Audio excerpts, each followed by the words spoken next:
Hello, everyone, and welcome to the public space. What a crazy day. So many things happening. At this point, I don't think I need an episode with Frame Game. I need psychological support. There's just too much stuff happening. How are you doing, Frame Games? I'm good. I'm just here to be the emotional, what was it, the orca whale spirit animal for you? All right, so we have like 8 news items to go through. They're all small, but then we can also talk about what Liberal Sanity Project has said about you and about your statements on the CRAs in the debate of yesterday. But first, Mr. Mitaker has been banned of the Twitter. This was following the publication of his video, David Katz, the esports bitch. It's not clear, however, was he banned because of the video itself? Did he make provocative statements separated from the video? Some people are also raising the possibility that, Mr. Mitaker, how he tends to publish false tweets that are just for sarcasm and for just fooling around. It may be a case where he was accused of spreading false information due to his usual sarcastic tone. So, of course, it's a very disappointing outcome. I hope he will get his channel back. Yeah, I got to see that video that he did. He put that out quick, and I think as part of the video, didn't he claim that he was sort of like a first responder on the scene, and like he was there with his family, DeAndre, or something. There was some trollish thing there that I hope it's a temporary, a suspension, not a permanent one. Yeah, so people are pointing in the chat in this video, he had laughed at the fact that there's a Jewish newspaper pointing to the fact that David Katz is Jewish. It may be the reason too. Is that it? Oh no. But as far as his trolling approach, I didn't see that in the video itself. So if he did any sort of trolling like that, it must have been in parallel to the video. Yeah. All right. Now, Queen of Benz, who was a regular contributor to guest scheduling back in my Warski live days, apparently has been... apparently it's a guy. She's not a woman. And I always knew that she was untrustable in many ways. So I've always been careful when interacting with her. However, apparently, after closely collaborating with me and Andy Warski, Queen Benz was revealed to be David Combs. And not only that, but has trapped Andy Warski into sending pictures of his penis to her and to reuse these as tools of extortion against Andy. This is what Andy is claiming on Twitter. He says, everyone make sure you don't follow David Combs. This man pretends to be a woman and collects dick pics and uses it as leverage to hold over as blackmail. I thought Queen of Benz was my friend. No, some dude with a disgusting plan. I have no way to verify this information. I have not had access to the dick pics, but it seems to be the claim of Andy Warski right now. Oh my God. That's Queen of Trans, I guess. She's always been extremely weird to me. I've never really trusted her. She was bragging at some point that she had a direct contact to Richard Dawkins and that she wanted to schedule a debate between me and Richard Dawkins. And I was like, it doesn't sound real. It's like, how did you escalate the call chain to get there? I know these call chains, and I was like, that doesn't sound real. And I've always... Well, I'll tell you. Sorry, I think I have the answer for you, though. I don't mean to cut you off, but she has one of his dick pics, clearly. That's how she's got the leverage to make the call happen. If she has Richard's dick pics, maybe that's possible. All right. On another news item, T is back on YouTube. He has released a video called Hello There. The video has a high dislike ratio. He's at 11,000 views. The video was released today. It's just what we've seen from T for the last few months. He claims that he was falsely accused of being a doxer. it's time that Kraut moves on. No one really cares about this. Start producing some real YouTube content. And by the way, he brags that what he's been doing for 6 months, he's put a backpack on his back and he's put some weight in the backpack and he's been running uphill to lose some weight. Kraut and T, don't brag about losing weight. Just show that you are valuable on the sexual market and any other activity than electrical stimulation of your nipple through artificial machines, and we will believe you that you're beautiful. You don't have to make up stories about backpack and jogging. And as far as your YouTube contributions, please start producing content so we can criticize it. Have you been a watcher of Kraut and T Frame Game? Oh, did we lose Frame Game? Hello, Frame Game. I think he's bugged right now. So maybe he will come back. All right, let's have a look at some of the other news while he fixes his stuff. On another news item, alternative hypothesis is not going very well. He's produced a video called Discarding Pan-European White Nationalism or Taking the European Revolution Seriously. We will have all type on Wednesday, so we'll have a chance to clarify.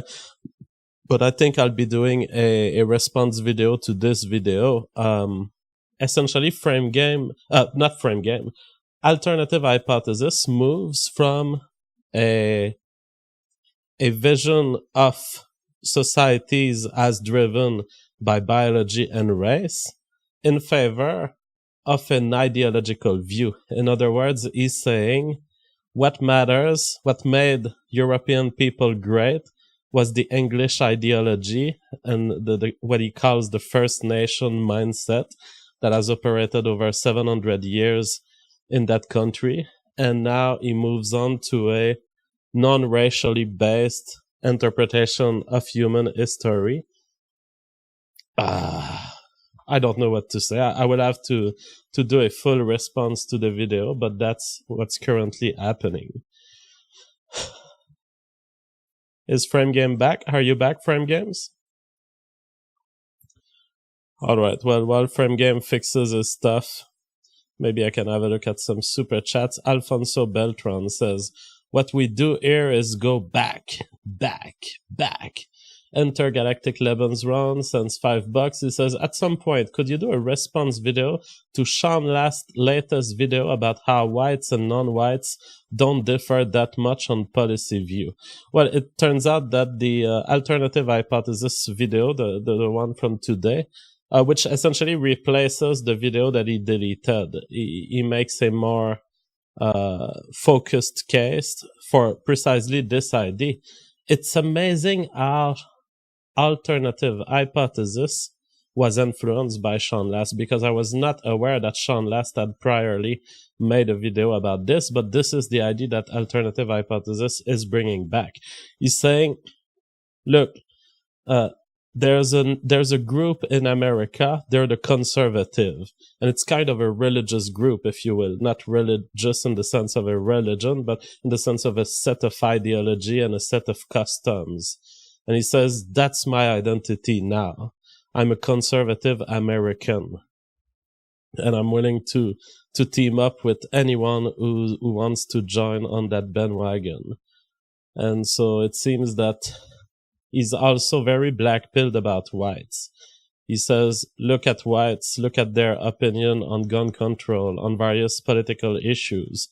They're just like the other races. And Altype reformulates his entire interpretation of his identity based on this. This video could be a joke, but it's not. This video could have been released on April 1st, and everyone would have been saying, but it's not. Altype has viewed a couple of data showing that whites are not always different from non-whites in America. For example, on questions like the gun question or on other small political questions. And he concluded I don't want to. I don't want to identify as white in the sense of pan-Europeanism anymore.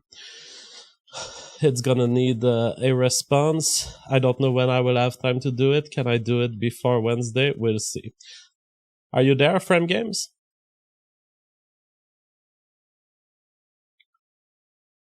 He's fixing his sound. He needs a few more minutes. It's his microphone cord. Poor Frame Games. He never really had a good microphone cord. Alfonso Beltran says, doesn't Andy have a girlfriend? Hashtag liberalist, hashtag trap no state.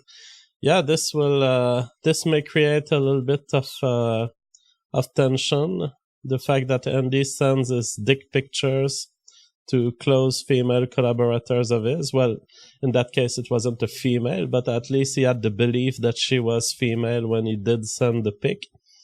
How will the Irish girlfriend of Andy live with this? We don't know, but we will be following the story and we will cover it on the public space. Rachel Carter sends $20. Thank you so much. She says, hey JF, not sure how many of your listeners are female, but you've got at least one. Keep up the great work. Frame Games is by far my favorite guest. Well, I don't know how many females, but the YouTube statistics in general seem to point toward 10% female, 90% male. That's a typical result for political channels. Sean Taylor says, Hype can't undo what he has stated before. He wants to be implicitly pro-white now instead of explicitly. There's no reason we can't have both. I agree that personally I don't propose a rejection of alternative hypothesis, and I'm not saying you're wrong. I mean, you can identify as anything you want. However, my first review of this video, I have a feeling you're not justified in what you're doing. Like the reason that you give to abandon white nationalism are not good enough. They don't change the balance on the weight of evidence that you've been presenting for 10 years. Now, I'm the last person to defend a true pan-European white nationalism. I'm not going to defend that. I recognize that there are different countries in Europe, all of which are formed by white people, and it's okay that way. That being said, it remains the case that the white people across Europe, they form a genetic cluster. That remains true. And so I don't know why alternative hypothesis has been led down this path of first worldism. It's his idea of first worldism. He's like, what makes America great? That's what he's looking for. But there's no reason to deny all of the biological answers he's been giving for years, just because current America, yes, is populated by lots of white people who don't care about their own existence. It's not a good reason to abandon the idea of a sense of identity for white people as a genetic cluster that includes an inner diversity.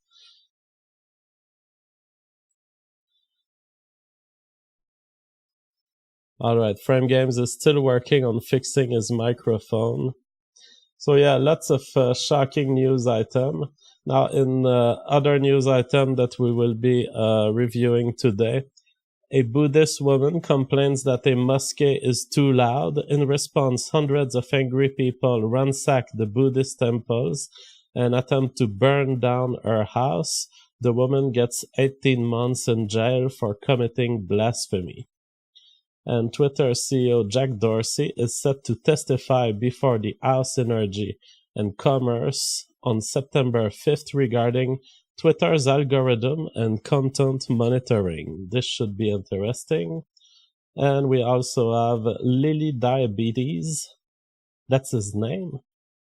Oh no, that's the name of a company. Lilly Diabetes has pulled its sponsorship of Connor Daly's number 6 car in the NASCAR Xfinity race at Road America, citing a racially insensitive remark made by the driver's father in the 80s that surfaced this week. So at this point, you cannot have commercial sponsorships if your dad was a racist 20 years ago. Interesting. Intergalactic Lebensraum says, do you think there is some ulterior motive to all types shift in views?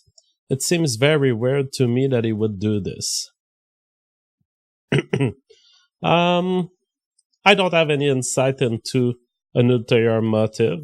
To me, the alternative hypothesis has always been an honest guy, so I wouldn't expect him to be doing that for the views. In fact, it wouldn't make sense for him to do that for the views. He's visibly upsetting a large part of his audience doing that. So I don't think it makes sense to do that from a strategic or YouTuber income perspective. So my first guess would be no, he's genuinely following the path of questioning that he's set for himself. But I would also point out that it's not so much that he's changing view today. I believe that all type. I believe so. Frame Games is reconnecting in the hope that his problem is fixed. Hello, Frame Game. Yeah. Hey, I think Hello. I'm losing you a little bit, but you were there for a moment. Yeah. Can you hear me? Yep. How is this? Are you holding the wire of your Still microphone to the sun god? Can you hear me? Hello. Yes, I can hear you. Okay, I am here now. Any luck? Yeah, we're hearing you. I'm trying. Okay. I've just switched to mobile. It was a. Oh well, if you're on mobile, I will not be sending you video delay. back. I'll fool around with the mic and let you run it if this doesn't work. But the sound is fine. You were talking about the Buddhist temple, right? Yeah, so just to finish my answer to the super chat, right? I don't think all types view is. I can hear you. Oh my God, are you delayed by what, 5 minutes?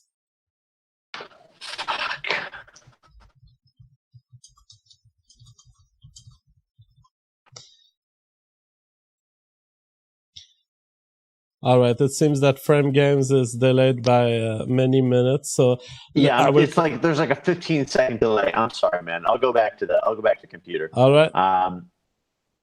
Sorry. Thanks for your patience. You keep running it. I'll find my way in.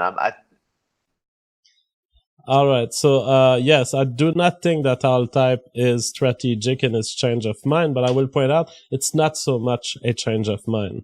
I think that All-Type has started with his idea of first worldism even before getting on the alt-right wave. So maybe what we have is someone who not so much is changing view today, but someone who's been uncomfortable with what he's been pushed into for the last 6 months. That's how I interpret All-Type's psyche, but I don't have particular insight. It's not like he told me these things, but my interpretation of his intellectual route from my first interview with him, he was into first worldism, what made Europe great. And his answer had always been biology. And the selection process that I've went on when we were selecting people by kidnapping murderers and by killing them, by imprisoning them. This is what had made the European people great. Now today, he looks at America and he says, well, there's lots of white people that are not conservative. And so I'm switching my identity. I now consider that conservatism is a kind of religion, and I'm interested in teaming up with anyone who's a conservative. It is very, very bizarre and very present-oriented. And I think this is what I will mention in my answer to all type. There were wars within the white race for hundreds of years, the French and the English, for example. And I'm not sure that, and the fact that none of them won over the other, the fact that these two strains of the white people, if you will, have survived, tell me that English Protestantism and conservatism in general is not the root of a particular, it's not a special root. You can identify with this. You can understand yourself as an Englishman. That's okay. But it doesn't deny the wider observation that we do on the entire white race. And it doesn't deny the nuclei that this race constitute. Secret Genius says, utterly black-pilled and race-mixing people can and should go their own way. The rotten branch falls off by itself. Natural selection at work. You guys are much quicker to discard all type than I. Harry Boy 3000 sends $7. Thank you so much. He says, Jeff, Frame Game, your predictions on future of currently rising nationalism in Europe. Thank you both for great work. Best regard from Slovenia. Personally, because of my culture, I'm most informed about France, and the rise of far-right French nationalism has already occurred. It didn't reach a peak that was sufficient to create a political movement, so I'm kind of black-pilled about France. Now, lots of people are talking about Italy. We're going to do an episode tomorrow on that subject. Just before Alze join us at 8 p.m., we will have Arctos Media, who is in Italy, and he's going to talk about the rise of nationalism in Italy. Now, I'm not really expert enough to give you an answer, so I will wait for tomorrow, and you'll get your answer. We'll have a close look at the current rise of nationalism in Italy. Is it enough to save Italy? I don't know. There are hopes, but as a Frenchman, all of the movements that you see, the great positive aspects of Sweden and Italy and other countries in Europe, I'm very careful with being enthusiastic because I saw these movements rise and fail for the last 15 years in France.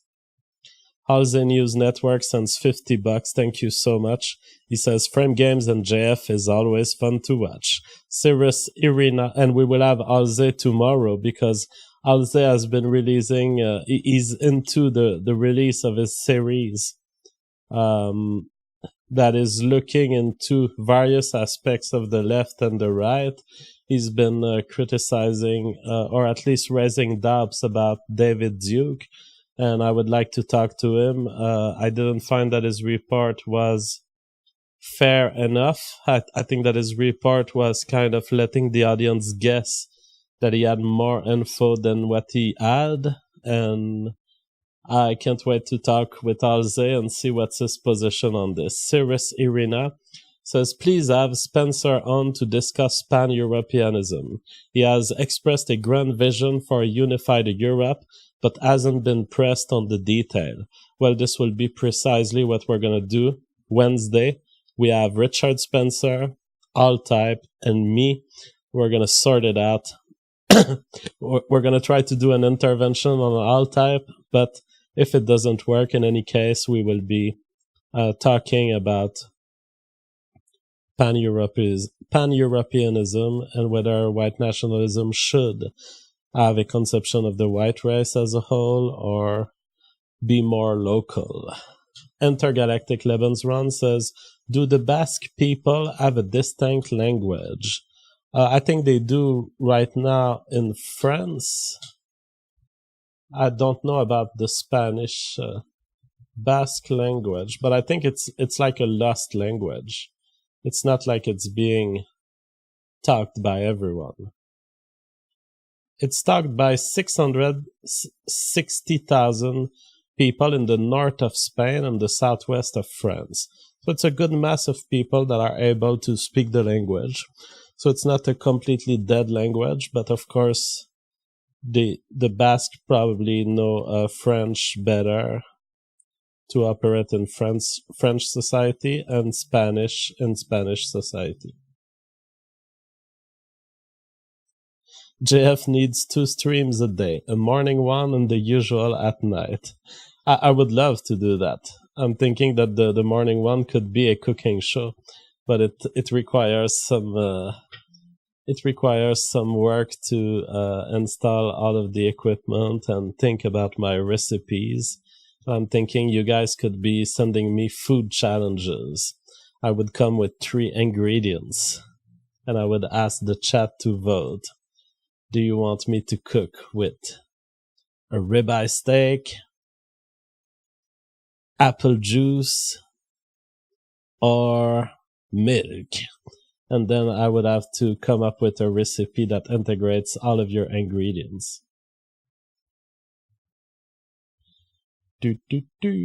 Alright, we will be waiting for Frame Games to see if he can fix his stuff. What are you up to, people, on the regular chat?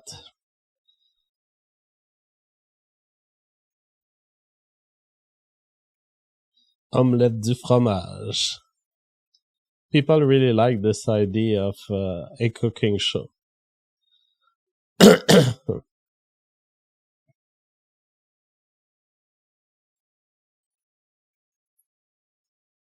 Yeah, it would be a far-right cooking show, so it would be a cooking show where we talk about immigration and the need of a people to survive. Hello, Frame Games, are you back? My God, what's happening with Frame Games? He's there, but he's now he left. Yeah, so let's try to do, while we wait for Frame Games, we can try doing an exercise for the cooking show. So vote 1 if you want me to cook with ribeye steak. Vote 2 if you want me to cook with brisket, beef brisket. Or vote 3 if you want me to cook with apple juice. I remind you, 1 for ribeye, 2 for brisket, beef brisket, or 3 for apple juice.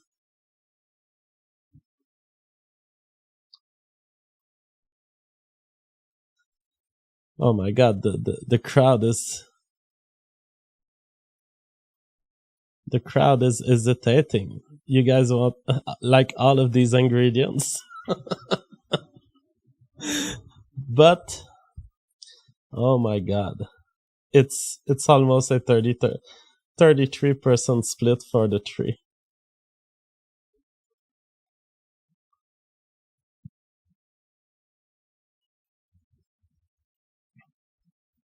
I'm surprised. I thought you guys would have wanted the apple juice to be cooked. Now, it seems that you guys have voted probably for equal parts ribeye, equal parts brisket. And so, since you guys have not given me a clear answer, I will choose the brisket. And so the brisket will have already been prepared by 1 week of dipping into a salted solution, salt and various spices, and so it will have tendered the brisket largely. And so I will be just frying the big piece of big beef brisket, the complete beef brisket. I will be frying it in a pan with butter, and I will also cover it with spices. And once the beef brisket has been properly cooked on all sides to acquire a crusty outside, I will then put it in beer and I will put it in beer mixed with beef broth and mustard and honey and some wine, maybe some vinegar. And I will be putting this brisket into the oven for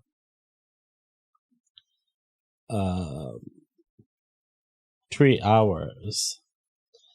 Then the brisket will come out super tender and all infused with the sugar from the honey, maybe some maple syrup. And then I will be slicing slices of this brisket that will fall. You know, it will be so tender because of the 2-hour cooking. It will fall of itself, and even the fatty parts of the brisket will be eatable. And those slices, I will simply put them on a piece of French bread, a bread baguette, and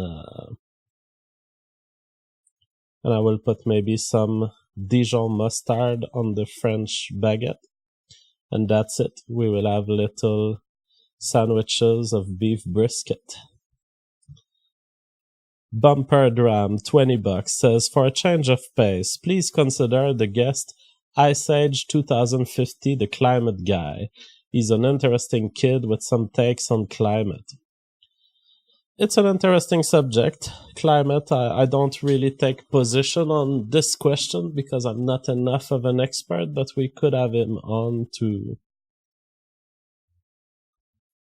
discuss this question. People are asking, we never see JF standing up. Is he handicapped or is he on a wheelchair? No, I am fully bodied and I have functional legs, which allow me to walk normally. It's just that when I do YouTube, I do it on my chair. Alfonso Beltran says foie gras. Oh God, that is a good idea. I would be slicing complete livers of duck, which gives up slices that are approximately that big. I would be simply covering them with salt and pepper, and I would be putting them in a pan with no butter, because foie gras is fat enough to furnish its own fat. And so I would just turn on the heat to the pan would become hot, and I would just drop the slices of foie gras about that thick. You want them that thick because if you make them very small, these foie gras slices, you're going to cook the entire inside. I cook the foie gras so that the inside of the foie gras is still pink. And so I'm going to just let the foie gras fry on one side for maybe 40 seconds. We're talking about a piece of liver that is like butter, so you cannot leave it to cook for too many minutes, too much time. So I would leave 45 seconds on one side, then I will do the other side 45 seconds, and I typically complete the foie gras cooking with maple syrup. I just drowned the foie gras in maple syrup, and then I let the cooking continue for 30 seconds so that the maple syrup crystallizes in a solid layer around the foie gras. I would then take the foie gras pieces out, and I would prepare some slices of French bread covered maybe in maple syrup and roasted for a few minutes in the oven. And then I would put some blueberry jam on the bread and then the foie gras on the blueberry jam. And that's it, we have enough. Now, we can also add thyme to the foie gras pieces. Thyme is a good spice to do that, to do foie gras. It gives a more main meal aspect to the foie gras. Also, one other thing we could do is if we want to integrate the foie gras to a full meal, we could combine it with a breast of duck. So you do a duck breast, you make it cook almost all of its time on the fatty part of the breast in the pan. You cover it in lots of butter. You put thyme, salt, pepper. And so you have cooked the outside of your duck breast. To cook the inside, you have two choices. You can put it in the oven for maybe 20 to 40 minutes. Or you can do slow cooking in a bag at a very low temperature, something like 60 degrees Celsius. You put it in a bag with the remainings of the sauce. So you've cooked your duck breast into the pan, you remove the duck breast, you put some white wine vinegar into the pan, you scrape the bottom, you add maybe some duck broth, and that gives you your sauce in which the duck breast will cook into the plastic bag. The plastic bag being held for more than an hour in a 60 degrees Celsius water, so non-boiling. We're just keeping it a little warmer than room temperature without boiling. At the end of this, you have a super tender duck that is still the duck is still pink, but it's been cooked for more than an hour. So you would have the breast of duck in your plate. You would have the foie gras on a piece of bread in the plate too. Maybe we could surround this by what I typically do, which is a baby bok choy. So because all of this will be extra fat and extra tasty, for the vegetables on the side, you don't need to have anything. That's where the lesser vegetable that the baby bok choy is becomes relevant. For its tastelessness and its general uselessness, suddenly it becomes interesting. So we would have the baby bok choy around. Do we want some potatoes? Because I have an extreme mashed potato recipe. But hold your breath, because my mashed potato recipe was obtained directly from Gordon Ramsay, and it's 60% butter, 40% potato. Just imagine this. In a bowl, you put more butter than potato, and you mash this. It's absolutely insane. You don't need a pile of that, all right? You need little spoons of this, but it's absolutely insane. Just try it. It's like, it comes into your mouth and it's like, oops, I've never tasted something as tasty as this. 60% butter, ladies and gentlemen, that is the policy of Gordon Ramsay, and that is the only way to live as far as I'm concerned. Keith Richardson says, as long as there is no poutine on the cooking show, I'm good. It's true that with what they've done with poutine in the recent years, it's become a very hipster thing to eat and prepare poutine. So you kind of become a little blasé. But as a young Québécois, poutine has always been a serious part of our culinary experience. And so certainly I would be up for creating poutine, but they've done everything with poutine. They've done foie gras poutine, they've done pizza poutine, they've done hot chicken poutine, which we call the galvaude, which is poutine with with brown sauce, chicken, and green peas. There's 60 recipes of poutine at a restaurant called La Banquise in Montreal. It's essentially any combination. You can have the salsa poutine, you can have the pizza poutine, you can have the ground beef and pepper poutine, you can have the black pepper lyonnaise sauce poutine. And then there's the even more fancy stuff. There's squid ink poutine. There's reverted poutine.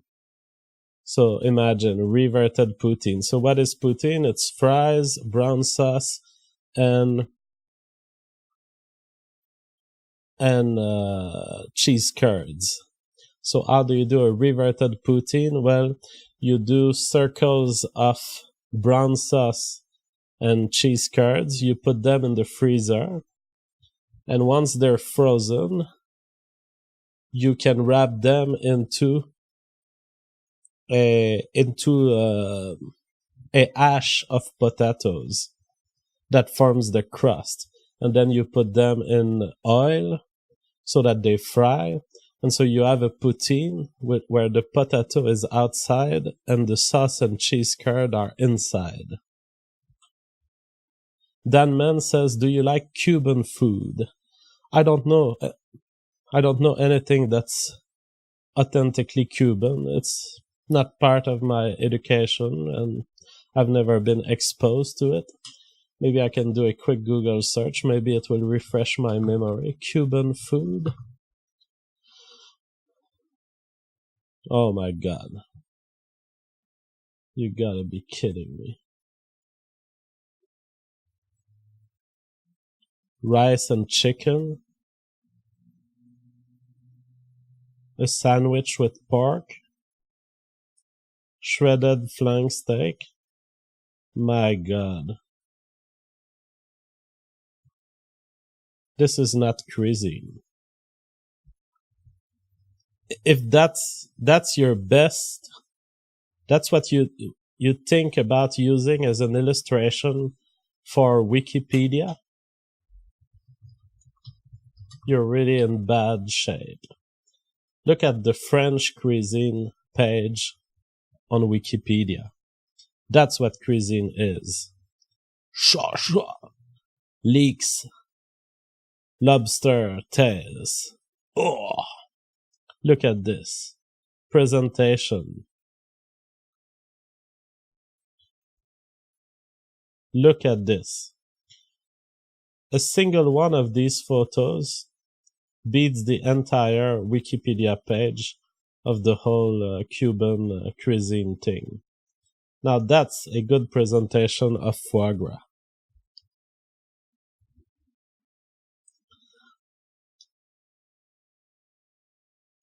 That is the best thing you will ever eat, if you eat it. Foie gras is the best of the best. And you see how they glazed it? That's a little bit what I do with the maple syrup, but this looks like it's more duck jus, so it's like a duck broth with pepper on top of it. There's certainly something sweet because I don't think it would be as glazy as this if they hadn't added something sweet. But my God. Bisque, that is very good. It's basically a lobster cream. That can be good, but it can suck too. It depends on whether it's well prepared. And of course, steak frites is something.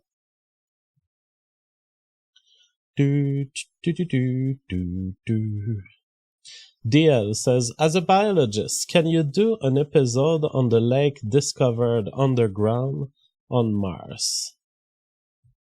Lake underground Mars. A giant lake on Mars. Breaking news. I was not aware of that. Let's have a look at what they say.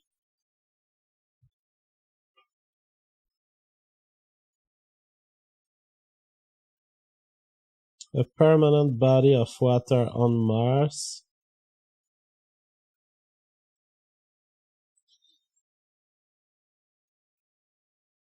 It's covered by a layer of mostly water ice, but about 1.5 kilometers below the surface. The waves reflected off of something weirdly bright and shiny, especially compared to the area around it. It was exactly what you would expect to see if the waves were reflecting off a boundary between ice and liquid water.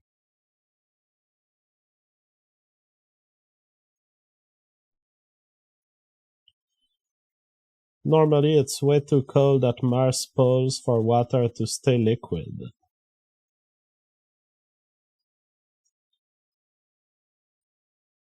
Man, this guy has not even talked yet, and I'm already annoyed by him.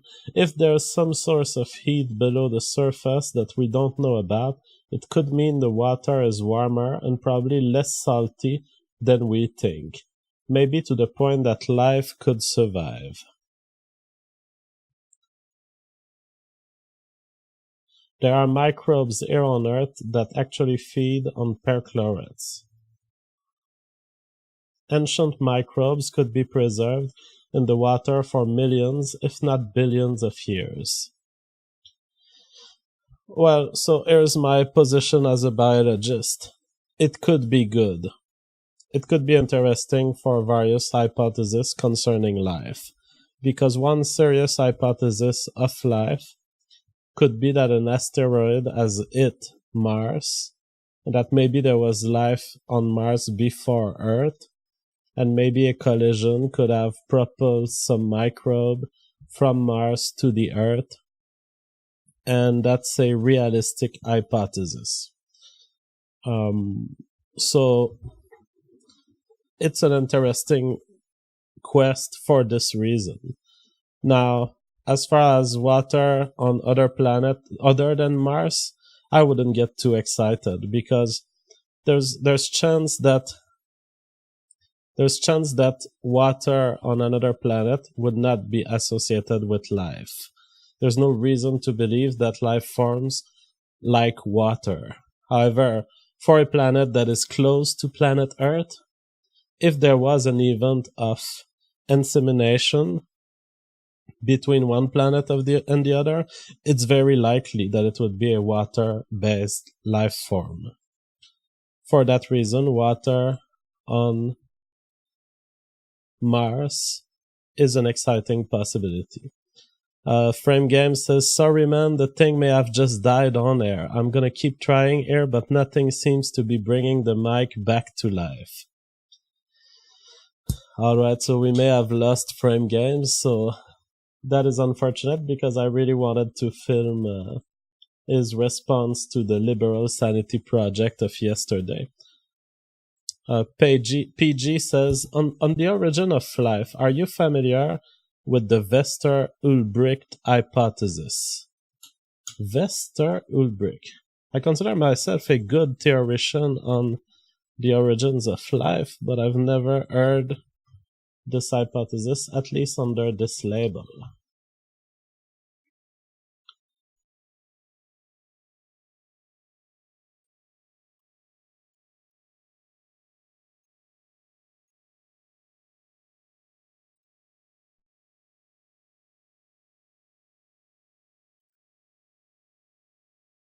Chirally sensitive electron-molecule interactions.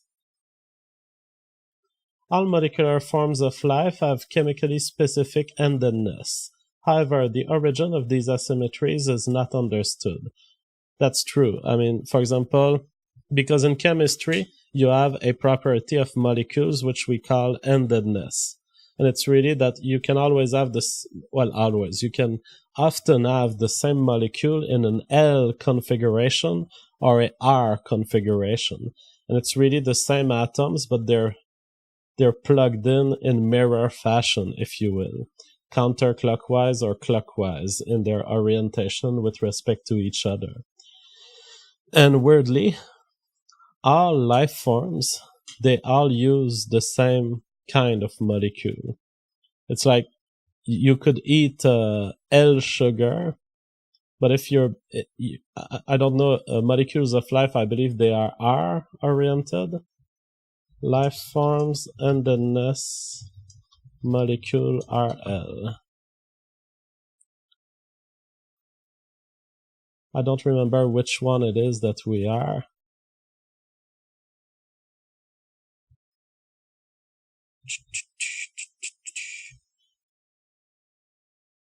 Yeah, so we are all left-handed. So if you eat sugar that is right-handed, your body will not digest it. And so our life forms are equipped. I know, meanwhile, all sugar characteristics of life on Earth are right-handed. So if you eat right-handed sugars, you will digest them, but the amino acid characteristics of life are all left-handed in shape and cannot be exchanged for their right-handed. So the idea is, for a certain molecule, all of our life forms all function on the L type of molecule or the R type of molecule.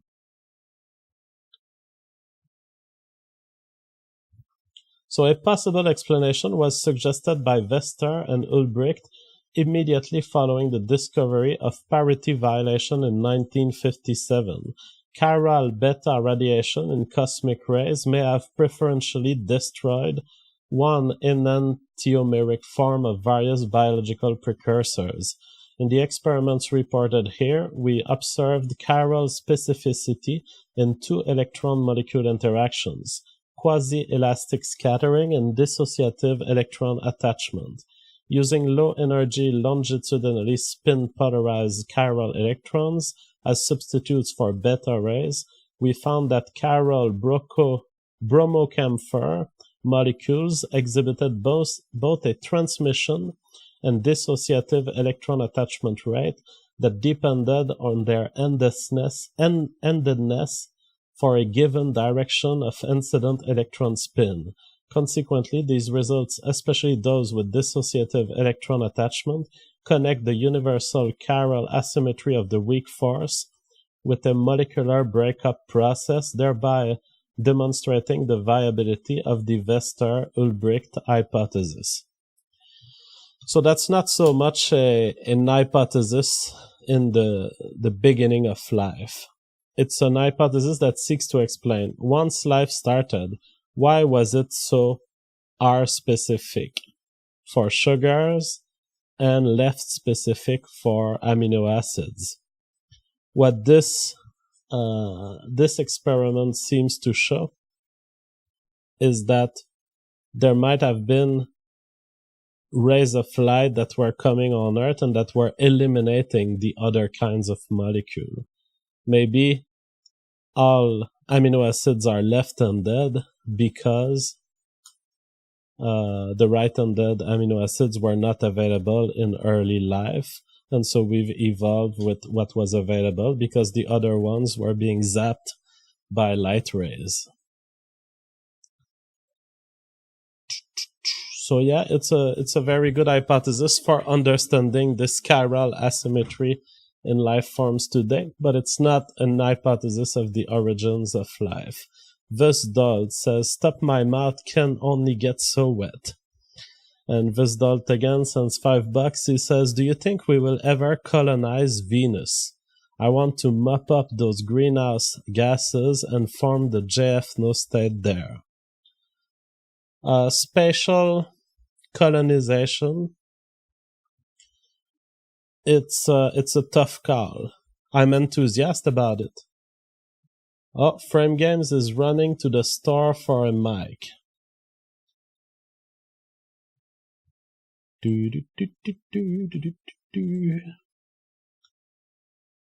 I can't believe Frame Games is like a professional YouTuber. He's been running on a non-functioning mic for months. This mic keeps giving up. You don't necessarily know it, but sometimes when we start 15 minutes too late, It's frame games trying to connect the wires. I'll tell you this to all the young YouTubers out there.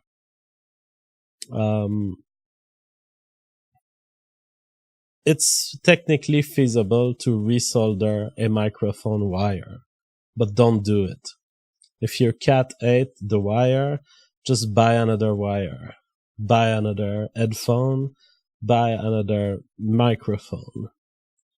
It really never works the way you would want it to work.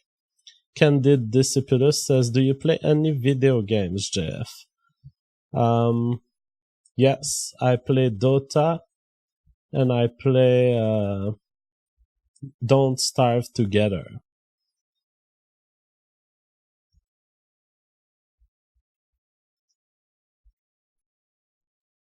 Dota is something I've played since it emerged. So right now we are at Dota 2, which is really a reconstitution of Dota 1 on the Steam platform and with the new creators of the game. Dota 1 has emerged actually as a map of Warcraft 3, Frozen Throne. So you had to have Warcraft, you had to have Warcraft Frozen Throne extension, and then you had to download the Dota map. I was there extremely early in Dota history. I was playing two custom maps on Warcraft 3 back in the days. You don't even know. I mean, I've made love to women in my life who weren't born when Dota started. And so I was playing the evolving Dota map at the time. And I was also playing Risk Revolution, which was a custom Warcraft 3 map. Too bad that it never got reconstituted elsewhere, because this was a great game.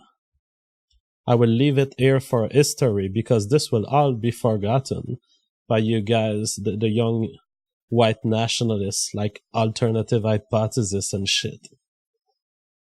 Risk Revolution 3.0 was a great Warcraft 3 custom map. The only problem was that no one wanted to play it. And so I often found myself alone. And someone on the chat says JF Pizzagate. I was kidding, okay? I was kidding. I don't know the exact year where Dota was created. I do not have sex with any children, okay? Calm down. I thought that Dota was created in like 1998.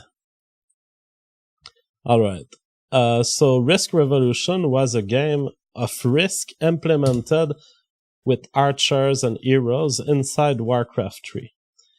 And it was absolutely fascinating. I was the biggest fan of this map. Unfortunately, there was not enough people playing it, so you had to wait a lot before you had a 10-player game. Blunderbuss says, do an episode on Winston Churchill sometime. I don't know much about this guy. I could do an episode on him. Jeff used to stream himself autistically playing Harvest Moon. That was like 2 years ago. That's true, Penoshi. I started my first YouTube stream and Twitch streams playing Harvest Moon. Sometimes I was playing Harvest Moon and doing psychological analysis on callers. It was pretty insane.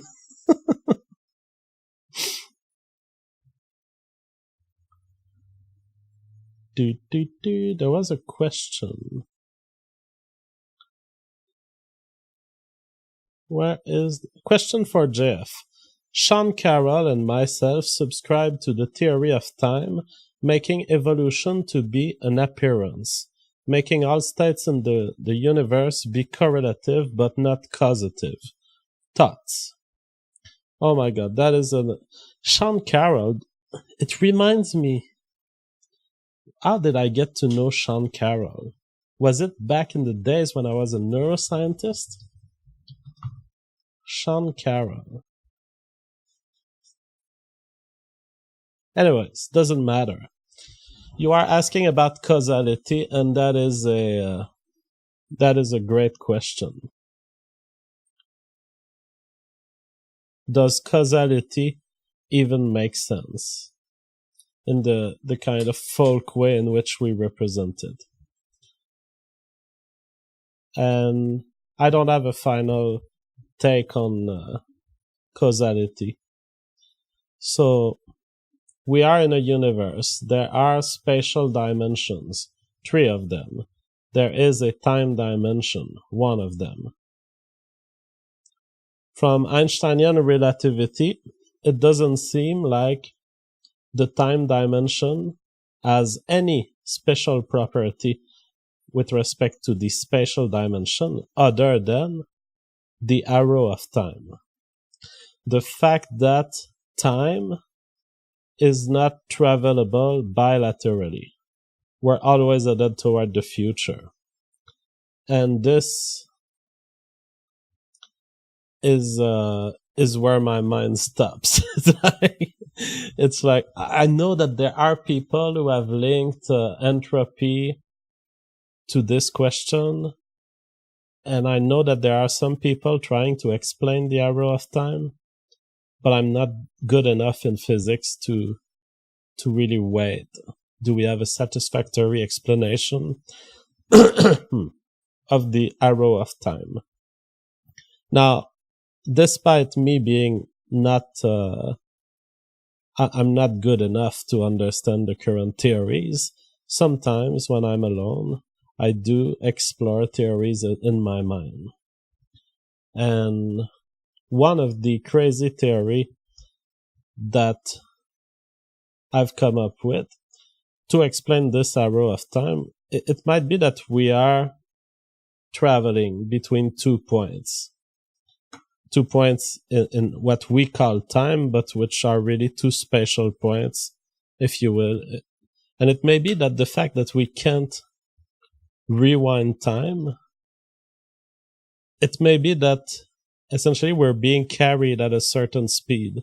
Like maybe the entire universe is just traveling. And when I say traveling, we are outside of time here, so we need to think about what that means. But maybe we are propulsed and we are traveling between 2 points in an outside universe, and we just cannot generate enough energy to go back, to go into the past.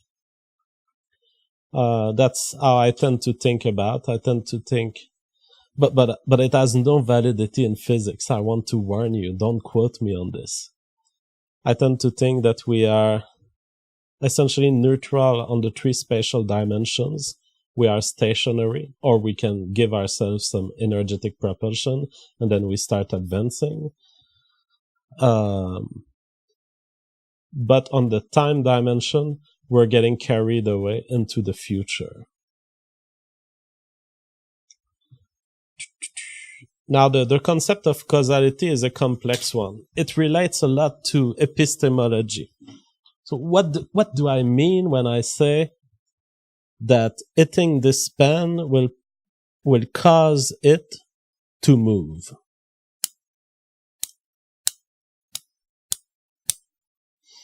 What do I mean when I say I can cause this pen to move?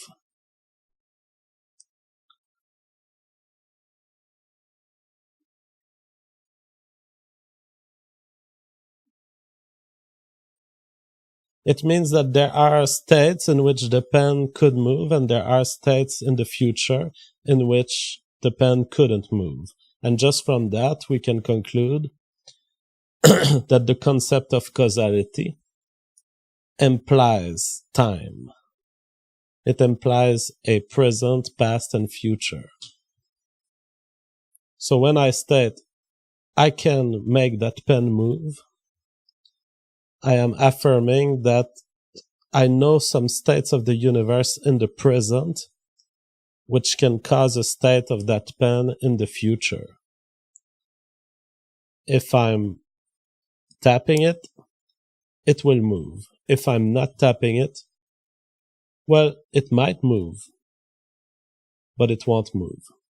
If there's no other reason. And we've just digged into another assumption of the terms of causality, which is typically when people talk of a power to cause, they are talking within a restricted universe. So if I tell you, I can cause this pen to move, or I can cause this pen not to move, that would be a true statement, but only in a local universe where there's not likely a meteorite that will come and that will make the pen move. So I'm kind of excluding outside circumstances. And in that sense, causality, in the way it is used by folk people, and in the way it's used in semantics in our normal language, implies both time consideration, so the existence of a time dimension, and the existence of a knowledge about an inner universe where I'm excluding word possibilities. Will Smash for Cash says, we call this a closed system. Beautiful.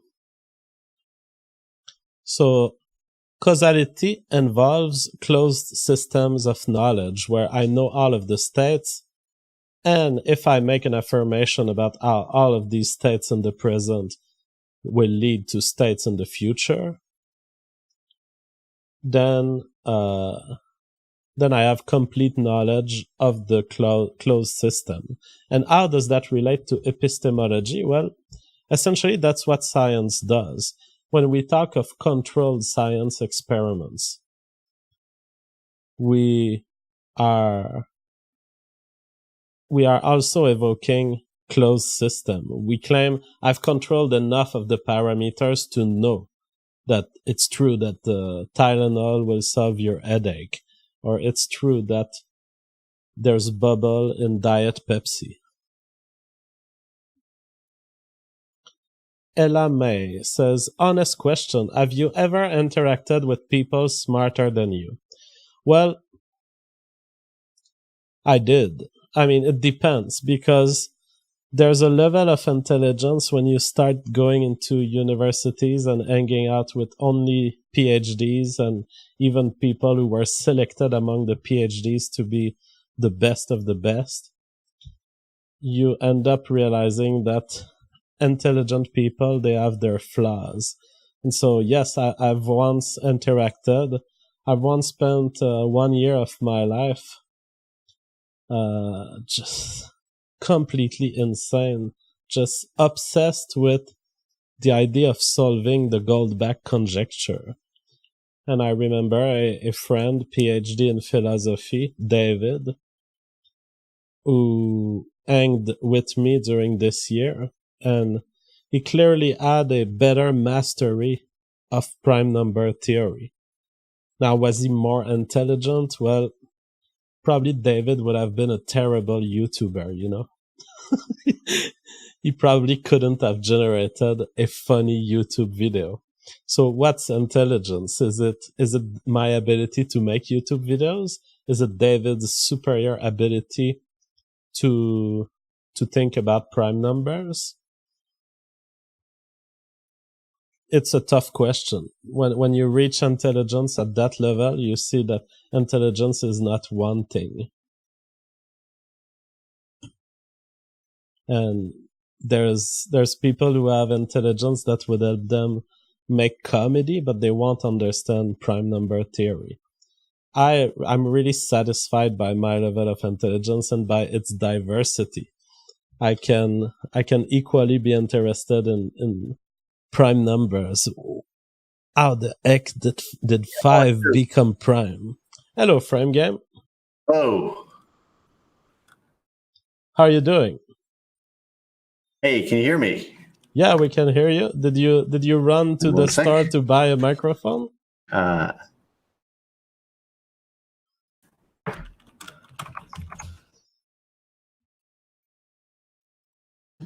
Hello. Hello. Do you hear me? Hey, yeah. You are back. Frame Game. Did you buy a microphone? Yes, I just ran out and bought a. Are you on Wi-Fi because you're cutting? Hello, Frame Game? It's not his microphone the problem. It's his freaking internet wire. What the fuck is this guy doing?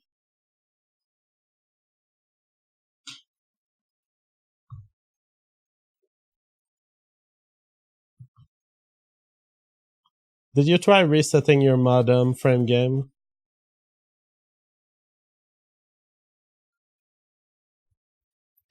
He says, no, I'll do that.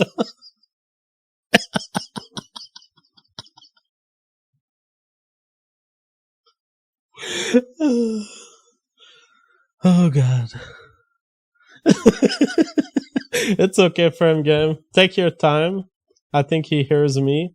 Take your time, Frame Game. We're discussing my life and passions. And so even if you solve it in 30 minutes, it's okay.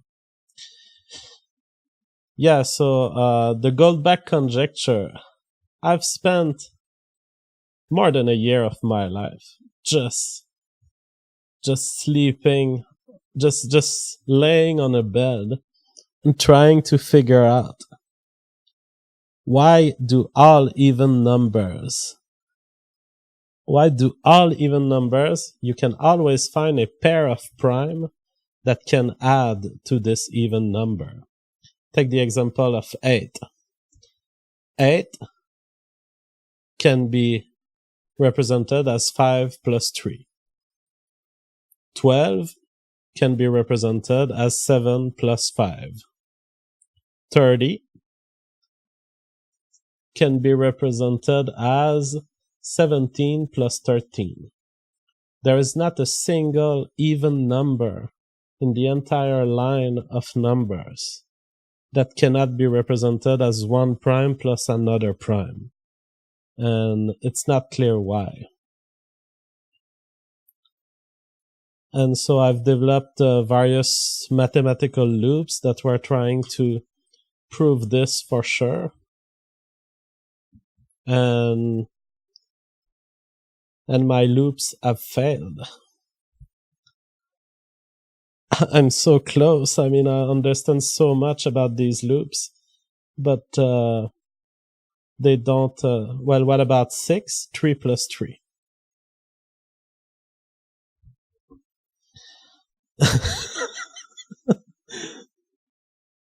So yeah, I've developed loops where I was doing, okay, let's divide the even number by 2. Let's add the series of all numbers, of all odd numbers. Let's say that it's an even number that is a multiple of 4. Let's add all odd numbers between 0 and e divided by 2, e being the even number. And I started creating mathematical loop that would demonstrate eventually you can repass those numbers in and repass those numbers in, and you would reach some point where you don't have numbers anymore and there has to be a prime there. But David reviewed my 50 equations and he found that the 50th step was a division by 0.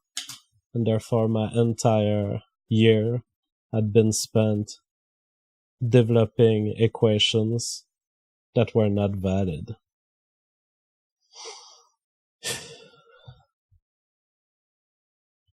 And then I started addressing the twin prime conjecture.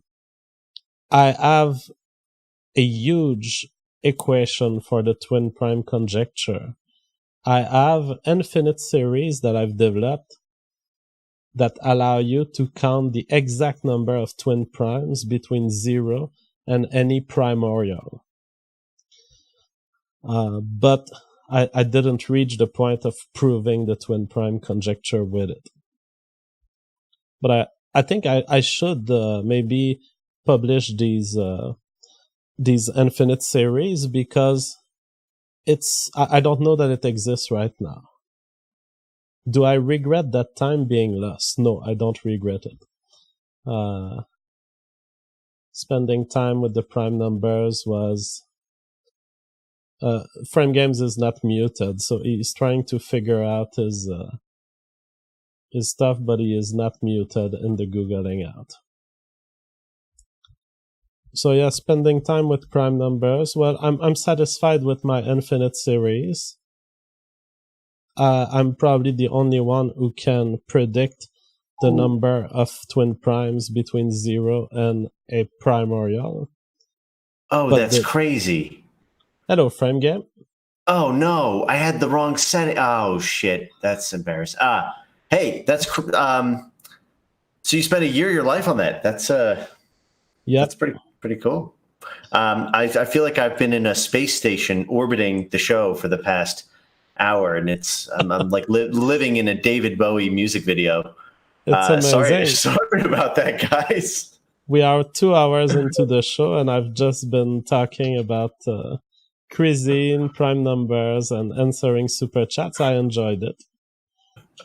I know. I'm really hungry. Okay, so I sprinted out to a shop to buy a new cord, and then I also had that's I think that's fixed now. But I also it was a little embarrassing. I had the wrong setting on this particular Hangout, so we're good now though. So you were sending the wrong line of audio? Yeah, it was pretty bad. Are you using Voice Meter as part of your setup? I don't think so.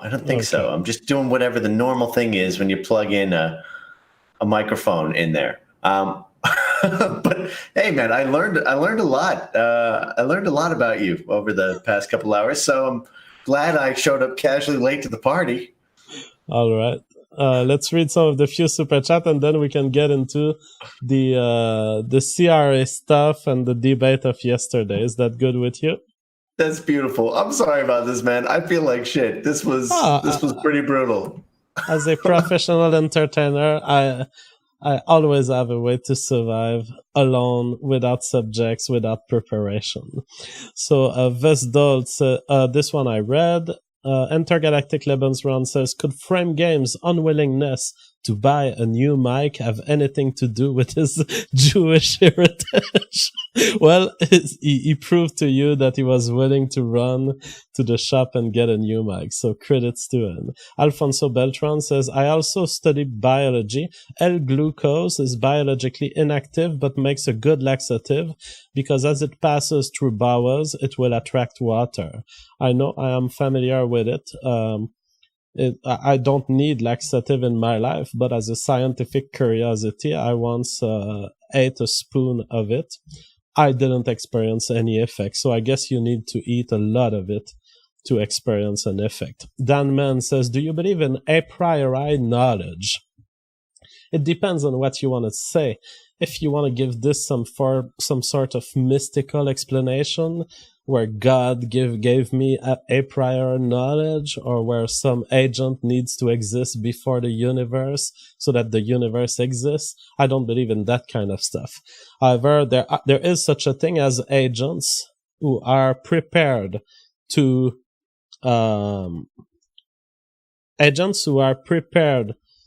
answer states of the world, but they are prepared through evolution, and they've never really encountered this state of the world. You could argue that your entire body is a priori knowledge. It's like, why did your hand know that it had to have those little patches of skin with little detectors for heat and detectors for cuts laying under the skin? Shit, Frame Game still disappears. This guy needs to understand his problem is software and internet based. It's not his freaking mic. Yeah, so you can have a priori knowledge in the sense of having life forms that are already prepared to address the environment, but that's due to evolution. It's due to the fact that they were selected to be in that way. John J. sends $10. He says, all type is one backwards homosexual. I agree that for now, ethnostate talk in the US is somewhat pointless, but he showed his true colors, saying he would align with based Hispanics before black guys. Yeah. I mean, I'm fine. I will not be critical of Altype's choice. Altype can choose to be that way. But that doesn't mean I agree, and that doesn't mean I will be following his path. I think that Altype, I don't know. He was convinced by some data that he looked at. He's more interested in the current political fight than in the long-term care for the white race. I think it's an error personally, but not an error that it's a moral error. It's not an error where I say you are objectively wrong. It's just you've just conceded to the years of leftist discourse toward you, toward your argument. I mean, it's amazing. In the video that he published, he makes the argument about the intra-diversity of the white race. Doesn't that remind you what the leftists say with the Lewontin fallacy? I know that Altype has not committed the Lewontin fallacy, but he's kind of doing exactly what the Lewontin fallacy does, which is try to get your mind more onto the internal variability of the white race instead of seeing the great picture and the fact that yes, the white race is a genetic cluster in humans. John Jay says, gays and the alt-right seem to hate African Americans. Dissident counter-Semitic white Americans need to respect our black brothers. They didn't do nothing. I'm not sure about this observation. I will leave it at that, but I'm not sure about the position of gays concerning black people in America.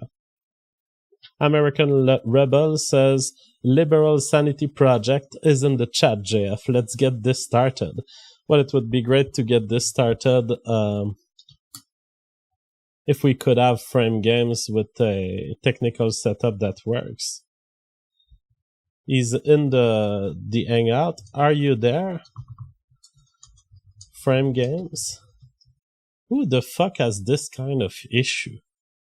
Where he's in the Hangout, he hears me, but he can't talk. Hello.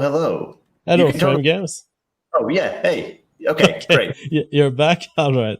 JQ says, Jeff pronunciation challenge. Hedgehog, jewelry, squirrel. You totally got me there. American Rebel says, are any of your college lectures on the internet? No, because I never really did college lectures. I've been a teacher online, but I left academia when I was a postdoc. So I never became a professor. Now, I did some courses here and there, but none of them that where I was the official professor. American Rebel, this one I read. And finally, Yosemite Sam says, the real point of curiosity is what happened to cause this 180-degree shift in all types thinking. And John Jay says, the only gays in the alt-right I know of are Altype and Greg, both very disrespectful to African Americans, both very weak. Well, those are strong statements. Frame Games, you are back? Oh no, don't tell me. Me, right? Now I can hear you. Okay. Oh my God. Yeah, so maybe it is the mic and not the cord or the internet or something. But all right, I'm just going to assume that you can hear me. So let me just launch into this, I guess, since we're going to transition into talking about the CRA, but more specifically, the 2008 financial crisis and all of the diversity industry regulations associated with it. So if you remember, the CRA was one of several legislative engines driving what happened in 2008. Can you hear me all right before I launch into it? I will let you know if we lose you. Sure. So there was so much said, I guess, over that I'm not sure exactly where you think it's most productive to start. I hear that the gentleman is in the chat. If he wants to come on, I'd be happy to have a conversation about it as well. But let me tee up the issue this way. From top to bottom, what I heard last night was what somebody would say when they're reading a brochure about something that they don't really know anything about a priori, and they're just kind of reading the talking points and not really thinking about it critically, and relying on so many different kinds of fallacies, appeals to authority. Let me just launch into it. Right away, he defined the CRA as follows. He said, and this is a direct quote, "The CRA mandates banks loan money to Americans without discrimination, effectively ending the practice of redlining. It simply makes banks lend without regard to race." Don't really know anything about it. Hello, Liberal Sanity Project. Hi, how you doing? Hey, Fine. So since Frame Game invited you to join in, you are in. So Frame Game, I guess we could let Frame Game express his view first, and then we could see your response, if you guys are okay with this. Yeah, that sounds good. So first, the way that you teed up the issue, you said that the CRA mandates banks loan money to Americans without discrimination, effectively ending the practice of redlining. It simply makes banks lend without regard to race. Is that still your position of what the CRA does? Yeah, I think so. Or I think, well, yeah, I think so. You think it makes banks lend without regard to race? Yeah, I think so. Okay, so if there were race-based, explicit, I'm not talking about just implicit, explicit race-based provisions in the CRA, you would admit that you're wrong. Sure, but this feels like a gambit going on. Well, it's obviously a gambit because it is explicitly race-based. Do you want me to I can share a screen with you. I can pull up direct. I mean, I've actually worked with this. Right. Like, I represent clients who actually deal with this. I was on a stream with, and that's at a high level. We're talking about executive management. I mean, I've talked to bank tellers who say they have to deal with CRA stuff, and it is explicitly racial. What it's now, I would begin to give your position some more credibility, and maybe this is what you meant, and I don't mean to be too semantic about it. If you said that it uses race-based practices to try to correct historical and systemic racial imbalances, so it sort of does what affirmative action does by being race-based to combat race-based bias. Do you want to amend your thought on what the CRA is as follows, or do you want me to go through the process of showing all the different ways in which the CRA is race-based? Well, if that's what it does, then that's what it does. I mean, if I was wrong about it, then I was wrong about it. But my understanding was that it ended redlining, which was race-based discrimination. So, I mean, if it did it that way, then sure, then I'll admit it. Okay, are you familiar with the legal theory that was newly created in 2009 called reverse redlining? No. Okay, well, that's what it did. And by the way, the CRA is not alone in this. And so, one thing that I will agree with you on is that it's not just the CRA. I mean, you mentioned collateralized debt obligations and all of the different novel securitization techniques that emerged. Well, these were the primary causes, according to the commission that observed the causes of the crash after. Okay, all right. Now let me just correct you on this real quick. Sure. What you're citing there is a political document. It's dog shit. Okay, I'm just going to tell you that up front. You relying on that document is like someone relying on a Huffington Post analysis of who is going to win the Trump presidency. Does that apply to the Federal Reserve too? Because I'm pretty sure they said the same thing. It absolutely does, because the Federal Reserve was part and parcel on this. The Federal Reserve came out with what they came out with post 2008 in an attempt to preserve Fannie and Freddie doing business as normal and try to. Yeah, I mean, that's like asking a criminal, like a criminal's defense attorney, for your official statement on something. All right. So what do you? Of course, the Federal Reserve is going to say we didn't do nothing, right? Yeah. So where do you suppose I should go to find this information then? I've got a great paper with you. It's absolutely perfect, and I'm not asking you to rely on it as you relied on the other document. I'm asking you to use your own independent judgment to read what you've read and the document that I'm going to send you, and I'll put it in the chat here. I'm just going to need to find the link to it again, which does a great job of summarizing, and not just summarizing, it's like a 400-page dissent from the Federal Reserve paper. So just give me a second. I'll pull it up for you. Why should I go with the dissent over the Federal Reserve? Why should you know what the dissent is? No, why should I go with the... I'm sorry. Can you hear me? Yeah. Can you hear me? Yeah. Sorry, my mic's a little distant. Why should I go with any consent paper over the Federal Reserve?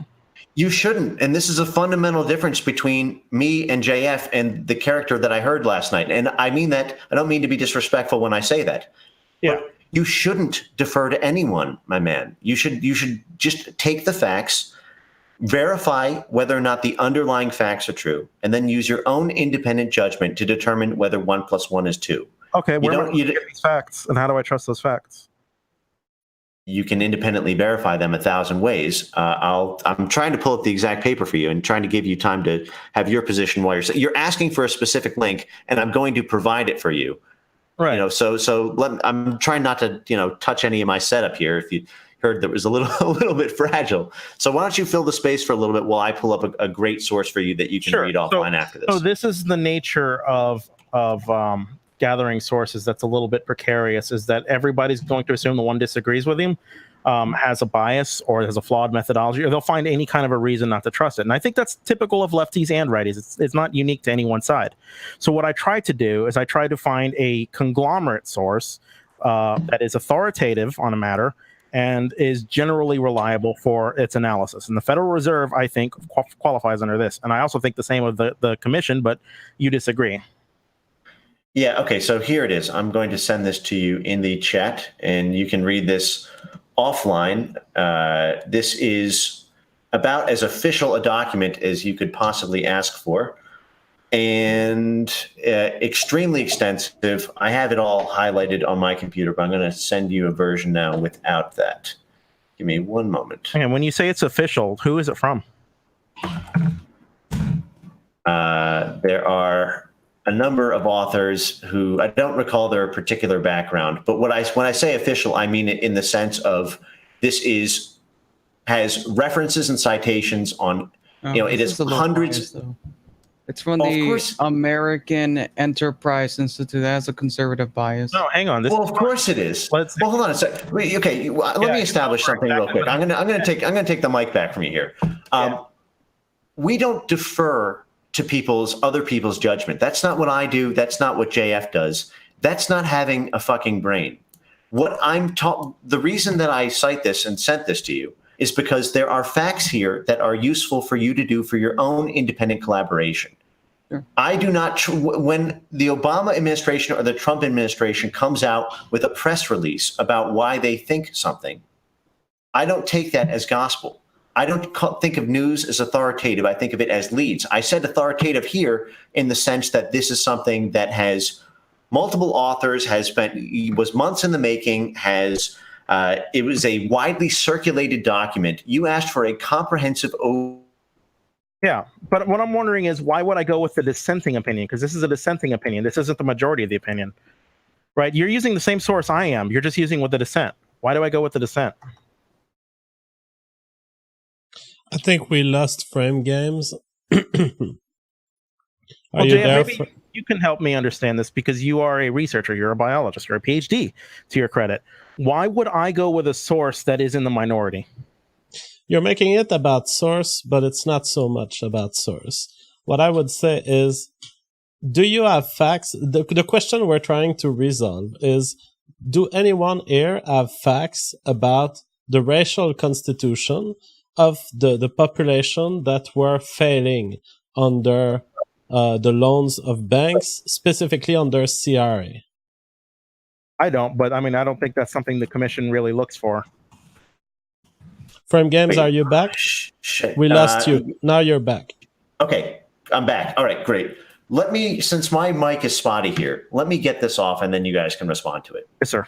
There is a threshold consideration that we need to get on the same page about before we move forward with this conversation.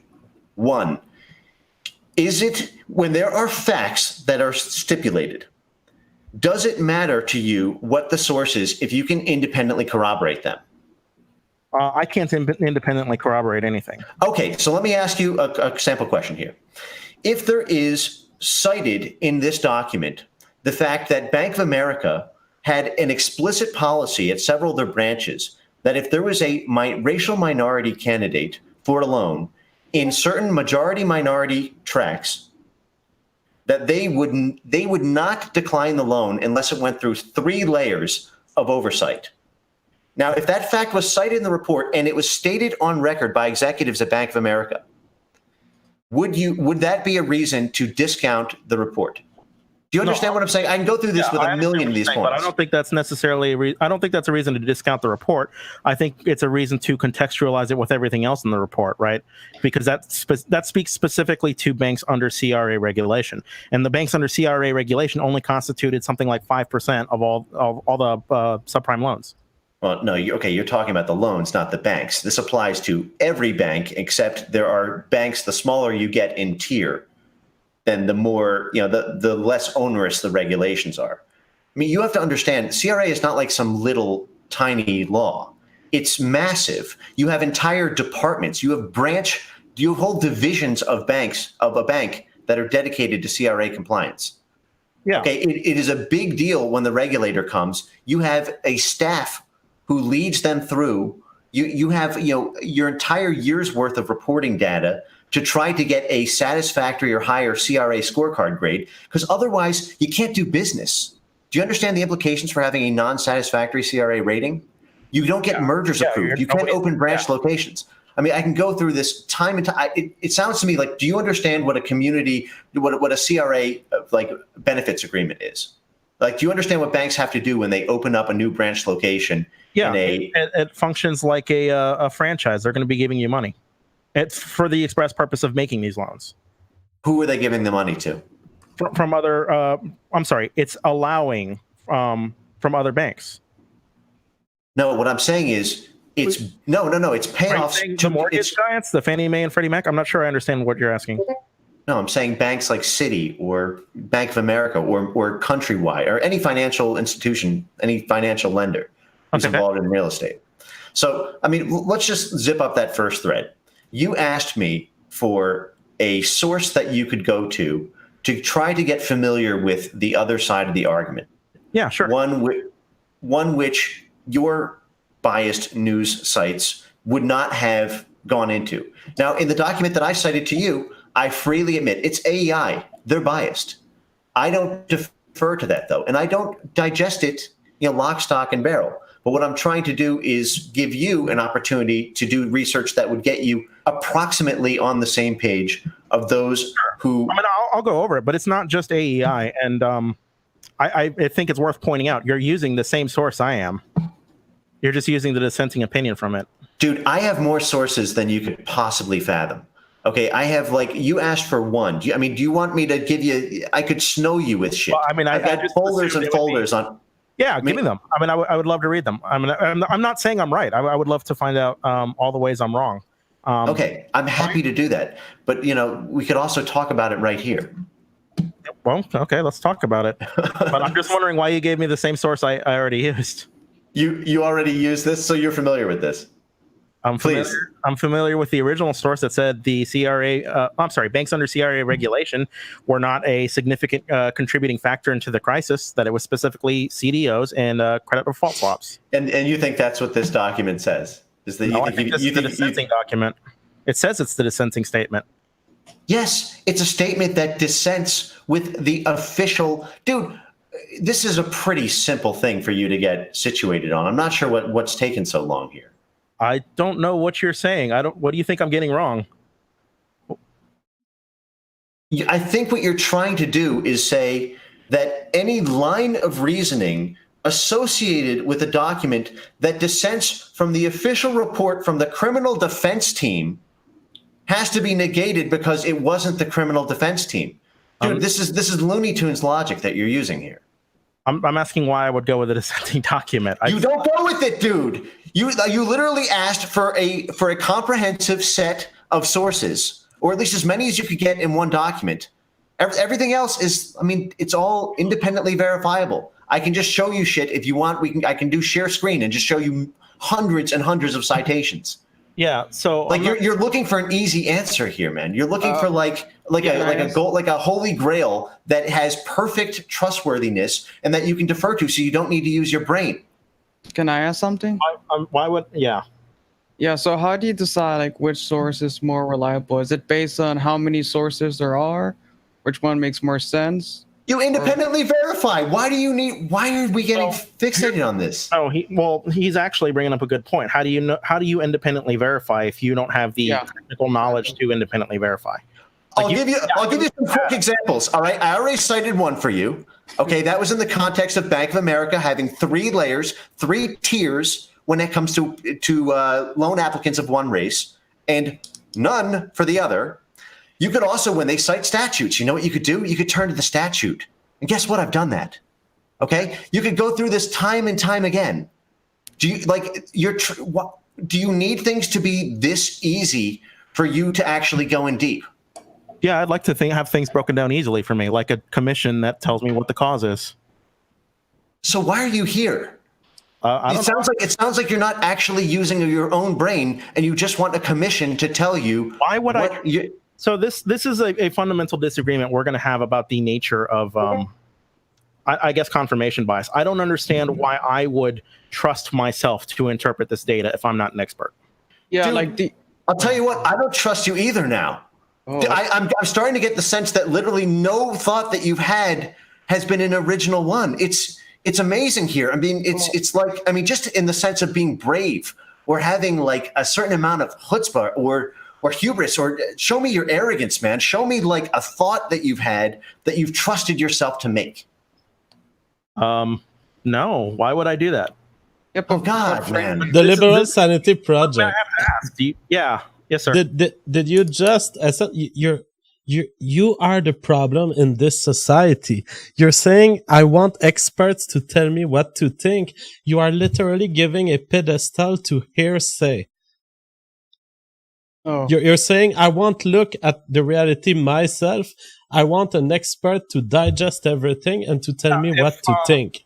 This is the problem with liberals. Sure. And if every Tom, Dick, and Harry could just interpret data on their own, there'd be no need to have an academic explain things to me like Jean-Francois. What does your degree mean? It means nothing. I would wipe my ass with it. Well, I think that's really sad. Okay, well, wait. I got one. Hey, all right. Can you calculate like 24 times 12.5? Using a calculator? Just kind of do it. But I'm gonna ask you to just do a problem that involves a thought, but do it yourself. Okay. Do it without someone, authoritatively giving you the answer. Okay. See if you can trust yourself to do that. Sure. In a while. Well, I've got it. It's 300. But I think you're missing out on the nuance I was trying to explain earlier. I have the technical proficiency to calculate what 12.5 times 24 is. I don't have the technical proficiency to interpret world-changing data as far as how our banks function. Okay. Now, so there are a few things there, because this is amazing. I don't think I've ever been in a conversation before with somebody humble enough to admit that they're stupid. No, because this is not humility. I see it. I'm going to be honest. Like, this is like this is probably like the world's most elaborate appeal to authority fallacy I've ever seen. It's like, not only do you not have the authority because there's no authoritative document, including my own, but I don't have the authority. And so we are now dealing with an unanswerable question. It's like one of these things where, like, it's like a rain delay or something. Like, we're never going to actually talk about it because you need a source. But I've given you all of these sources. We can talk about the statutes. We can talk about firsthand testimony. I can give you congressional records. I can show you the White House archives of speeches. Okay. What would you say? All of that stuff. What would you say if I looked at all that data and I concluded that it was flawed methodology and it was biased, and I know the real numbers, and the cause of the Great Recession was really white people? Great. I would love to hear. You know what I would do? I would poke at it. Okay. I would say, great. This man has now summoned up the strength. You know, he's now like a fully fledged human. He's got a big frontal lobe. He's got that prefrontal cortex cooking, and I can now poke at what he's saying, and now we can have a conversation. And I would love that. I would love to do that. Yeah, I don't know. To me, if you're somebody who just tries to interpret data that you can't possibly understand on your own, it's just an imbecile. I'm not interested in contesting the consensus opinion of experts. So let's try. So what are you doing here? I don't know. I thought we were going to have a nice chat about what I got wrong, but it's. But you're okay. I wanted to help with that, but the problem is you have decided in your mind that the quote unquote experts, who were not so expert that they could have actually avoided the crash, but immediately afterwards published the reasons why it wasn't their fault. That's the authoritative record, and literally nothing I can say over the course of this entire conversation can have any legitimacy to you because it goes against it. No, dude, this is like a religious level. This is like deference to God. This is like trying to argue level, but you're the one that's saying that we should.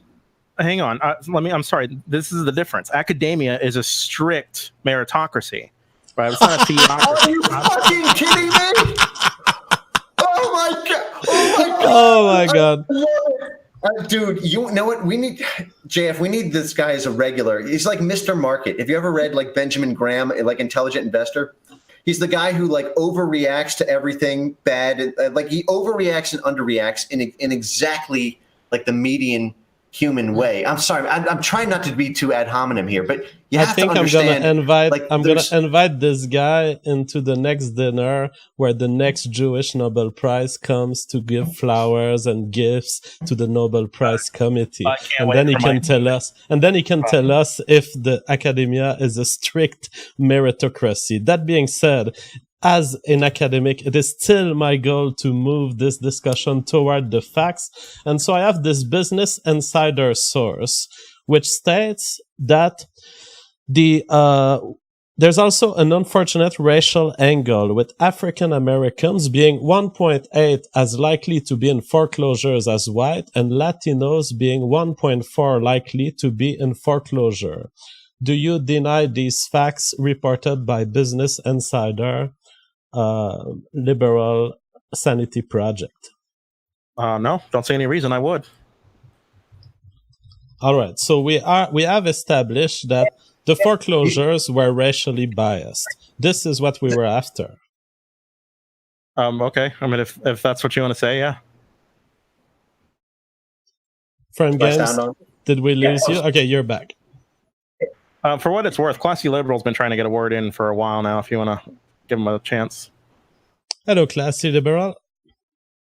Hey, so I kind of lost my train of thought, but I just want to say that earlier, I don't want to misquote you or anything, but earlier you said that, like, of course, we shouldn't trust things like, what was the presidential address, Trump or Obama, but this article was written by the governor of Delaware. You don't think that there could be some sort of conflict of interest there? Is that a question for me? Or anyone wants to answer that. Let me answer that. Guys, I independently verify shit. And if I can't do that, I tell you when I'm speculating. But I tell you what is this? Like, what is this world we operate in where we need to defer to somebody else to tell us 1 + 1 is 2 or to do long division? These, like, it's basic shit. Okay, Frank, let me ask you something. Did you learn the English language on your own, or did you pick it up from other people? I learned the English language through the people who taught me, and then I got to the point where, hold on a second. No, you gotta wait for it, because there's a sting at the end of the scorpion's tail here. Once I learned the English language, I was able to make my own fucking sentences. See, that's the beauty of these things. Once you learn, you're able to actually play with it and use original sentences. I'm not sure if this sentence has ever been articulated before in the history of human thought. Wow, you know what? I didn't need to I didn't need to run a search on LexisNexis to find out if this sentence had ever been spoken before in order to say it. Okay. I mean, it seems like that's a good recipe for getting a paper kickback for all kinds of grammar errors. Are you kidding me? Dude, But if you have a working knowledge of grammar, then you're not going to fuck up the grammar when you do it. And if it gets fucked up, then it's on you to tell me where it's fucked up. But your problem is, I think you have such a high level of cowardice about this conversation that you're so afraid of getting smoked that if you were to actually get into the weeds of this, you wouldn't be able to correct me. Yeah, which is why I wouldn't. Which is why I defer to experts. I'm not disagreeing with you. You need to defer to the Alan Dershowitzes here. You need to defer to OJ's attorney to tell me whether or not there was a fucking white Bronco on the highway. Oh, okay. Wait, why would I defer to the dissent again? So how do you decide something? Is it by people who've studied something for many decades, or your arrogance? Who's that to? Frank Bean. Can I intervene here? How do you decide something? So it's actually a good question.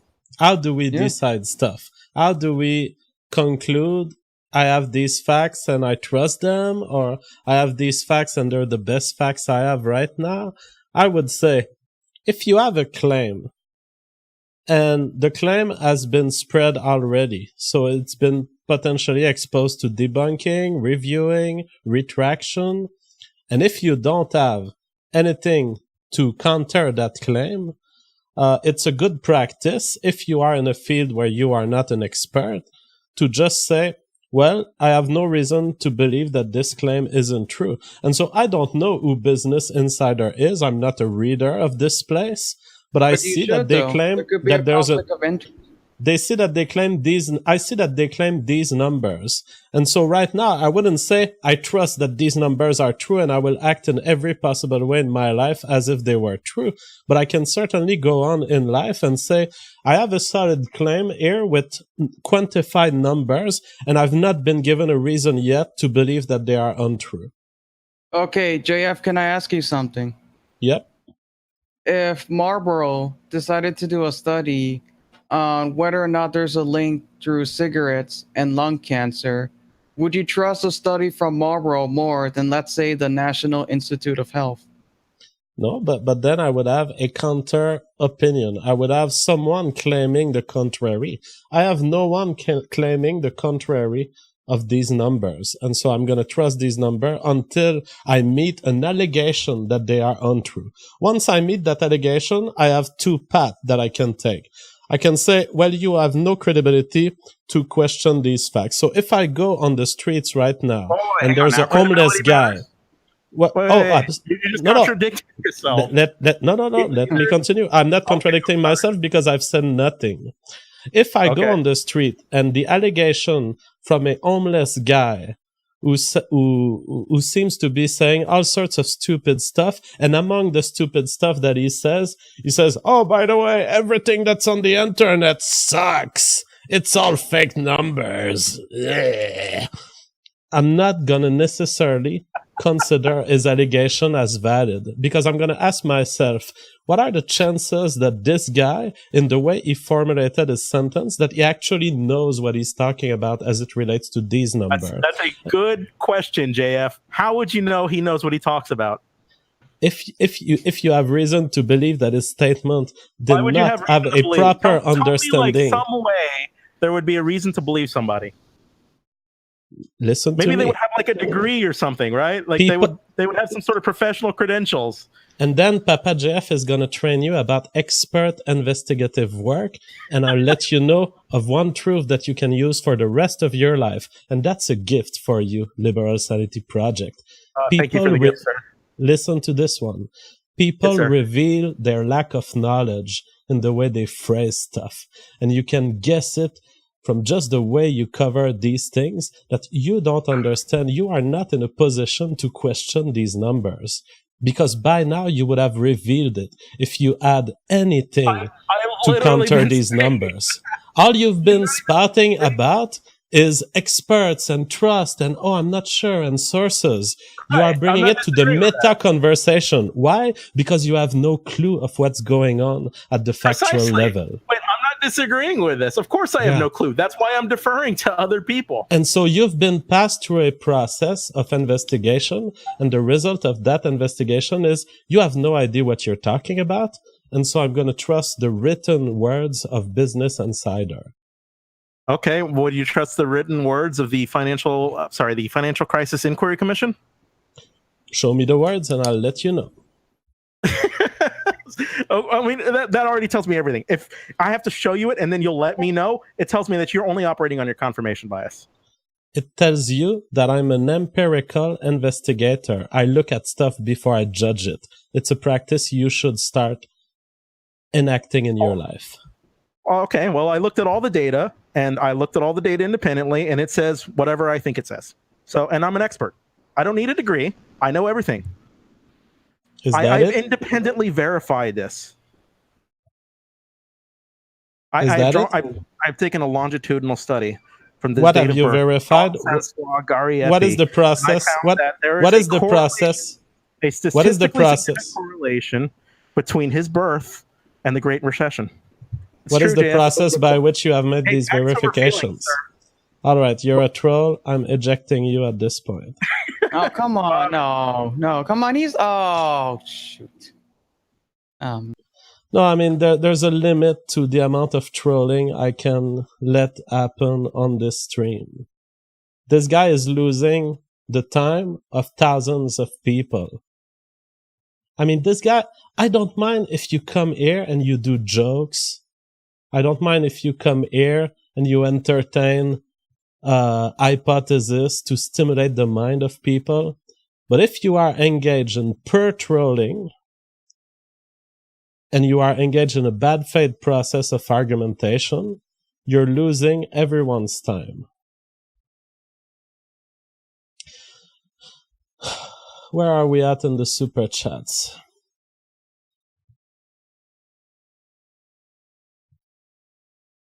Sean Taylor says, source never discredits facts. Absolutely. Versdold says, I think this guy doesn't read his sources. I think he reads articles and then quotes the sources they quote. American Rebel says, part of me didn't think you could win, but my God, was I wrong. Frame game, these people look illiterate next to you. Honorary. MD Dan, $10, thank you so much. He says, Jeff, this is my first ever donation to you. Congratulations on your total and utter dismantlement of Liberal Sanity Project in your previous stream. Keep up the stunning work. Level Best says, this might be the best public space episode. I wish I could physically eat this because it would be as delicious as foie gras. Lee McDabney says, this is your brain on Reddit. No, but what we've seen from Liberal Sanity Project is a stunning admission. Yeah, Frame Game, your microphone has dropped. When you're back, we can take you back, but let's see when you figure that out. What we've seen is a stunning case of expertismism. Let's call it that. Expertismism. And talking heads, back in the days of traditional TV and French TV, these guys were all over the mainstream media. People who would come and quote experts and say, oh, this expert is not credible, or this is a think tank, and this, that. The thing is, someone who's truly interested in knowledge doesn't care about who's bringing the knowledge. Unless you read the conclusions of people, which you should never read. The conclusion of a work of academia or a work of economic thinking is just a way to frame your brain, to understand what is the author trying to tell me. But the facts is what you should stick to, and the facts are independent of the source that brings them. Anthony Cavallo says, Frame Game just checkmated this guy, completely blew him out of the water. Rex Luna says, academia is a strict meritocracy. I can't breathe. Sean Taylor says, JF, stop. They're already dead. How's the News Network sends $50. Thank you so much. He says, Frame is an awesome Jewish attack dog. Get this, moron Frames.